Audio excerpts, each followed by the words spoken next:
Assalomu alaykum qadrli do'stlar, qadrli obunachilarimiz. Bugun mana ko'rib turganingizda bugungi yana bir ajoyib nonushtamizni e'tiborlaringizga havola qilamiz. Bugun sizlar bilan Turkiyadagi hayotimizning birinchi videosi bu. Bilasizlar, bunaqa videolar chiqarmas edim. Bugun sizlar bilan oddiy tuxum pishirish jarayonini e'tiborlaringizga havola qilamiz. Tuxum pishirishni tomosha qilamiz. Mana tuxum pishiramiz bugun. Bilasizlar, har doim Turkiyada fabrika ishlarini video qilib boramiz. Shu o'rinda bugun o'zimizni yashash tarzimizni ham video qilishni o'zimga moyil deb topdim.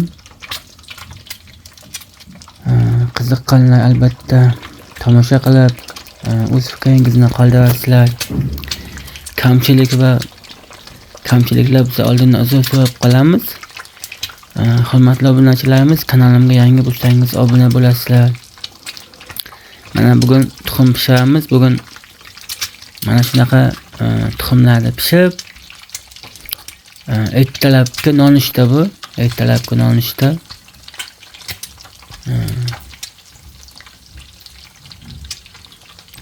Nasib bo'lsa endi ishga tayyorlanamiz. Turkiya vaqti bilan soatimiz 6:20 bo'lyapti. Har kuni soatlar 8 ga ishga ketamiz. 8 ga ishga ketib, kechqurun 6 ga qadar ishlaymiz, bilsalaringiz. Shu o'rinda ma'lumot uchun aytib o'tib ketaman. Har kuni Turkiyada ba'zi bir savollar tushib qoldi. Shu savollarga qo'shimcha javob sifatida aytib o'tib ketaman. Ertalab soat 8 dan ish boshlanadi.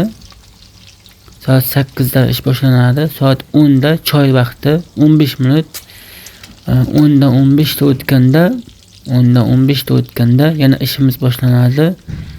Undan 12:30 da ovqat vaqti bo'ladi. Ishxona hisobidan ovqat beriladi. 12:30 da ovqatga chiqamiz va 1 dan 30 ta o'tganda ishga yana qaytamiz. 1 soat ovqat payti. Undan keyin soat 4 ga yana choyga chiqamiz va 4:15 ga yana ishga qaytamiz va shu bilan to'liq soati 6 da ish faoliyatimizni yakun yasaymiz. Turkiyada hayotimizning eng qiziq pallalari shunday. Hozirgi paytda mana Turkiyada oylik ish haqilar $600, $700gacha bo'lyapti. Har xil ishlar. Hozir bilasizlar, qish payti ish ancha hozir kamaygan, avvalgidan ishlar ancha kamayib qolgan. Ishxona hisobidan kvota yo'q. Ba'zilar kvota beradimi yo'qmi deganda yo'q, kvota bermaydi. Mana ertalab ko'rib turganingizda mana shu zavtrakni qilib ishga ketamiz. Ertalabki ovqatim uydan, kechqurun kelib xuddi shunday ovqat nimadir tayyorlab yeymiz.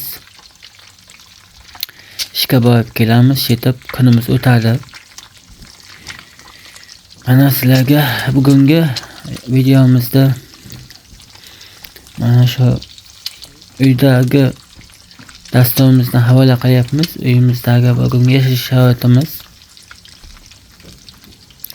Turkiyada yashashimizning birinchi vlogi. Albatta o'z fikringizni qoldirasizlar. Ko'pchilik yozgandilar, oyliklar qanday, yotoq joyi bormi deb. Mana sizlarga ma'lumotlar berib o'tdim. Ma'lumot sifatida ham ishlab, ham mana shu tuxum pishirib, ham sizlar bilan mana shu videoni bo'lishib, ham savollaringizga to'liqligicha javob berib ketyapman. tushunmagan joylaringiz, bilmagan joylaringiz bo'lsa kommentariyga yozasizlar. Hozirgi paytda bilasizlar, O'zbekistondan Turkiyaga kelsalaringizga 3 oygacha mumkin. 3 oydan keyin dokument qilishlaringiz kerak. 3 oygacha hech narsa qilinmaydi, bilasizlar. 3 oygacha bo'ladi. O'zbekistondan kirib kelganda 3 oygacha indamaydi. 3 oydan keyin dokument olish kerak. Hozirgi paytda dokument olish masalasi ancha qiyin masala bo'lib qolyapti. Shu tomonini o'ylab kelib ishlasa bo'ladi. Kelgandan keyin 3 oygacha shu viza hisobda joylasiz. 3 oydan keyin qochoq bo'lib qolaverasiz.